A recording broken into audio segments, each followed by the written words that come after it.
দেবজিৎ, রুদ্রনীল ঘোষ তো বেসুরো। না, রুদ্রদা বললেন তো যে বেসুরো নন, বেসুরের কোনো কথাই উঠছে না। ওনার কিছু প্রশ্ন আছেন নেতৃত্বের কাছে, সেই সব প্রশ্ন নিয়ে উনি যাবেন ভোট পরবর্তী সময়।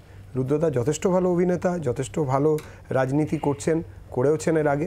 আমাদের ওর সম্বন্ধে তো কোনো আলাদা করে বলার নেই। ওনার কথার ক্লারিফিকেশন তো উনি দিয়েছেন। রুদ্রনীল টিকিট ডিজার্ভ করেন না?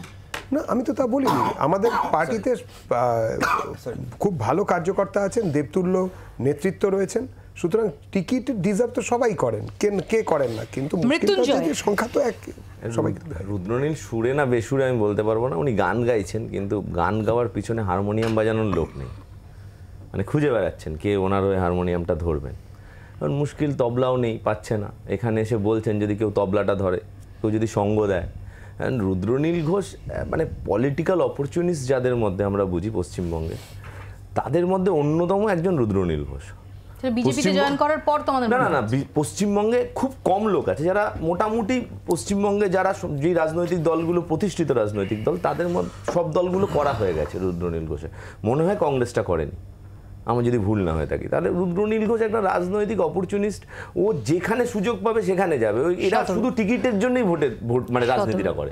দেখুন, আমার রুদ্রনীল ঘোষের কথা শুনে বিরাট কিছু আমার মনে হয় না উনি এমন কিছু গুরুত্বপূর্ণ লোক রাজনীতির ময়দানে যাকে নিয়ে এত বলতে হবে। ওর একটা কথা আমার কানে লাগলো, যে সময় ছাত্রজীবন ছিল রুদ্রনীল ঘোষের, তখন বামপন্থী ছাত্র সংগঠন ছাড়া আর কোনো অপশন ছিল না। আমি বলছি, আমার সামনে দেবজিৎ সরকার বসে আছে, ও বামফ্রন্ট সরকারের আমলে কলেজে পড়াশোনা করেছে, ওর সাথে আমার প্রায় কোনো রাজনৈতিক মত মেলে না, কিন্তু আমি জানি ও বামফ্রন্ট সরকারের আমলে ও এবিভিপি করতো, কি বিজেপি বন্ধী রাজনৈতিক সংগঠন করতো। ওকে একজন রাজনৈতিক কর্মী হিসেবে আমি যতটা সিরিয়াসলি নিই, আমি কোনোদিন রুদ্রনীল ঘোষকে নিতে পারবো না।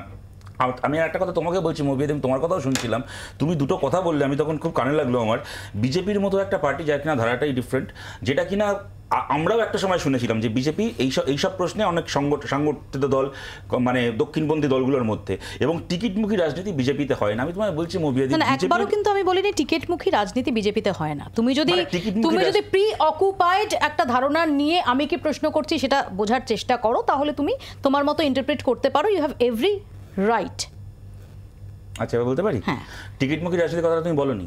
হ্যাঁ, অফকোর্স, কিন্তু টিকিটমুখী রাজনীতি বিজেপিতে হবে কিনা, এবং রুদ্রকে কি প্রশ্ন করেছি সেটা নিয়ে আমি তোমার সঙ্গে প্রশ্নোত্তরে যাব না। তোমাকে প্রশ্ন করেছি, তার উত্তর দাও। তুমি যদি আমার কথাটা শেষ করার সুযোগ দাও, সেক্ষেত্রে তুমি দেখো প্রশ্নটা কি, তুমি আমায় প্রশ্ন করতে পারো, তার উত্তরটা কিভাবে দেবো সেটা যদি তুমি ঠিক করে দাও, সেটা তো মুশকিল। তাহলে তো আমার আলোচনায় আসার কোনো মানে হয় না। আমার মনে হয় যে তোমারও যদি একটু ধৈর্য থাকে আমার পুরো কথাটা শোনার, তাহলে আমার মনে হয় আমি আমার পয়েন্টটাকে করতে পারবো। কেমন? যেমন আমি তোমার প্রশ্ন ঠিক করে দেবো না, তেমন তুমি আমার উত্তর ঠিক করে দেবে না। আমি কুযুক্তি শুনতে শুনতে আমার পেশেন্স লেভেল বাড়িয়ে ফেলেছি। আমি তো আগের দিন সুযুক্তির উদাহরণ দেখলাম যে রিফিউজিরা সবাই সার্টিফিকেট নিয়ে ভারতে এসেছিল। ছেড়ে দাও, টিকিটমুখী রাজনীতি যে বিজেপিতে হয় না, আমরা বিজেপিতে দেখেছি মৌপিয়াদি, একটা লোক অর্জুন সিং তৃণমূলের মঞ্চে বসে আছে টিকিট নেবে বলে, যখন মঞ্চে টিকিটটা পেলো না, মঞ্চ থেকে নেবে পার্টি অফিসে ফিরে মমতার ছবি নামিয়ে মোদির ছবি তুললো, সে আজকে বিজেপির প্রার্থী। এটাকে বলে টিকিটমুখী রাজনীতি। বিজেপির যে প্রার্থী তালিকা এখন অব্দি 38 জনের নাম বেরিয়েছে, আমি যদি খুব ভুল না করে থাকি।